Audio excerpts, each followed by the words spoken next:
ಭಾಗವತದ ಸಂದರ್ಭದಲ್ಲಿ ನದಿಗಳನ್ನೇ ಹೇಳ್ತಾರೆ. ಎಂಥಿಂಥ ನದಿಗಳಿವೆ ಇದರಲ್ಲಿ ತಿಳಿಸಿಕೊಟ್ಟಿದ್ದಾರೆ. ನಿಜವಾಗಿ ಹೇಳ್ತೀನಿ, ಆ ನದಿಗಳ ಹೆಸರು ಹೇಳಿದ್ರೆ ಒಂದು ಸಂತೋಷ ಆಗ್ತದೆ. ಎಷ್ಟು ನದಿಗಳು ಏನೋ ಇಲ್ಲ ಆದರೂ ನಮ್ಮಲ್ಲಿ ನಾವು ಭಾರತೀಯರು, ವಿಶೇಷವಾಗಿ ಹಿಂದೂಗಳು, ವಿಶೇಷವಾಗಿ ನಾವು ಬ್ರಾಹ್ಮಣರು, ನಮಗೂ ನದಿಗಳಿಗೂ, ನಮಗೂ ಪರ್ವತಗಳಿಗೂ, ನಮಗೂ ಗೋವುಗಳಿಗೂ, ನಮಗೂ ಆಕಾಶದಲ್ಲಿ ಹಾರುವ ಪಕ್ಷಿಗಳಿಗೂ ಸಂಬಂಧ ಇದೆ. ಎಷ್ಟು ಸಂಬಂಧ ಇದೆ ಅಂತಂದ್ರೆ, ಈಗ ಸುಮ್ಮನೆ ಒಂದು ದೃಷ್ಟಾಂತ ಹೇಳಿರ್ತೇನೆ.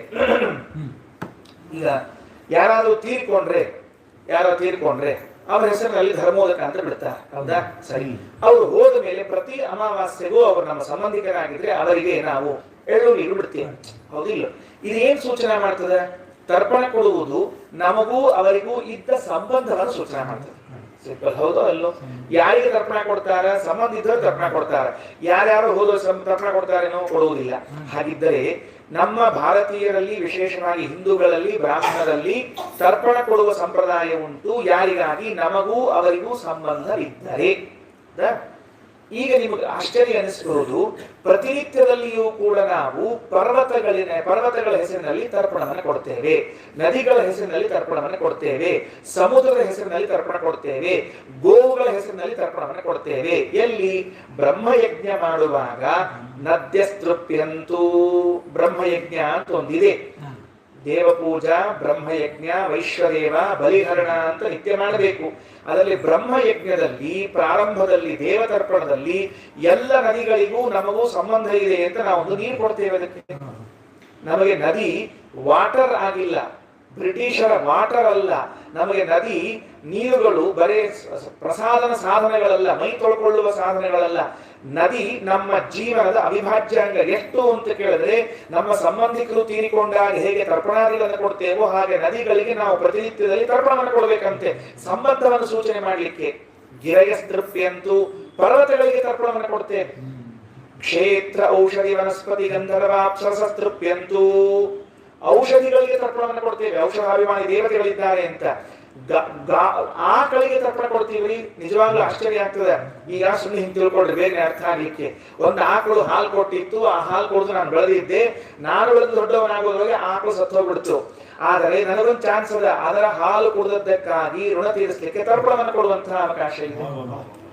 ನಮ್ಮ ಬ್ರಹ್ಮಯಜ್ಞದಲ್ಲಿ ಆ ಕೆಲಸ ಮಾಡಿದ್ದಾರೆ. ಒಂದು ಸರಿಯಾಗಿ ಬ್ರಹ್ಮಯಜ್ಞ ಅರ್ಥ ಮಾಡಿಕೊಂಡ್ರೆ ನಾವು ಎಷ್ಟು ವಿಶಾಲ ಮನೋಭಾವ ಉಳ್ಳವರಾಗಿದ್ದೇವೆ ಅಂತ ಹೇಳ್ತಾರೆ. ಎಷ್ಟು ಯಜ್ಞಗಳನ್ನ ಮಾಡಿದ್ದೇವೆ, ಆ ಯಜ್ಞದ ಉಪಕಾರ ಸ್ಮರಣ ಎಲ್ಲದಕ್ಕೂ ಒಂದು ಬ್ರಹ್ಮಯಜ್ಞ. ಹಾಗಾದ್ರೆ ನಮ್ಮ ಜೀವನದಲ್ಲಿ ನದಿಗಳು, ಪರ್ವತಗಳು, ಆಕಳುಗಳು ಅಷ್ಟೇ ಅಲ್ಲ, ಹಕ್ಕಿ ಹಾರಿರ್ತದಲ್ಲ ಆಕಾಶದಲ್ಲಿ, ಹಾರಿದ ಪಕ್ಷಿಗಳಿಗೂ ತರ್ಪಣವನ್ನು ಕೊಡುವಂತಹದ್ದು. ವಯಾಂಸಿ ತೃಪ್ಯಂತೂ ಪಕ್ಷಿಗಳಿಗೆ ಏನ್ ಸಂಬಂಧ ಆಚಾರ ಅಂದ್ರೆ, ಯಾರಿಗ್ ಗೊತ್ತು? ಯಾವ ಜನ್ಮದಲ್ಲಿ ನಾವು ನಮ್ಮ ಸಂಬಂಧಿಕರಾಗಿದ್ವೋ ಏನೋ ಗೊತ್ತಿಲ್ಲ. ಮನೆಯಲ್ಲಿರುವಂತಹ ಅನೇಕ ಪಕ್ಷಿ ಹಿಂದಕ್ಕೆಲ್ಲ ಮನೆಯಲ್ಲಿ ಗಿಳಿಗಳಿರ್ತಿದ್ವು, ಪಾರಿವಾಳ ಇರ್ತಿದ್ವು. ಗಿಳಿ ಪಾರಿವಾಳಗಳೆಲ್ಲ ನಮ್ ಜೊತೆ ಆಡಿ ಬೆಳೆದಿರುವಂತಹದ್ದು. ಸತ್ತಿದ್ರೆ ತರ್ಪಣ ಕೊಟ್ಟರೆ ನಮ್ ಸಂಬಂಧಿಕರವರೆಲ್ಲ. ಹಾಗೆ ಇಡೀ ಜಗತ್ತೆಲ್ಲವೂ ಕೂಡ ವಿಶ್ವ ಕುಟುಂಬಿ. ನಮಗೆ ನಮ್ಮ ವಸುದೈವ ಕುಟುಂಬಕ್ಕೆ ಮಾಡಿದವರು ನಾವೆಲ್ಲ. ಇಷ್ಟು ಇದು ಒಂದು ಅಂಶ. ವಿವಾಹ, ಉಪನಯನ, ಯಾವುದೇ ಧಾರ್ಮಿಕ ಕಾರ್ಯಕ್ರಮಗಳಿರಲಿ, ಮಂಗಳ ಕಾರ್ಯಕ್ರಮಗಳಿರಲಿ, ಅದರಲ್ಲಿ ನಾವು ಒಂದು ಮಂಗಳಾಷ್ಟಕ ಹೇಳುವ ಸಂಪ್ರದಾಯ ಇದೆ. ಇತ್ತೀಚೆಗೆ ಬಂದಿರಲಿ.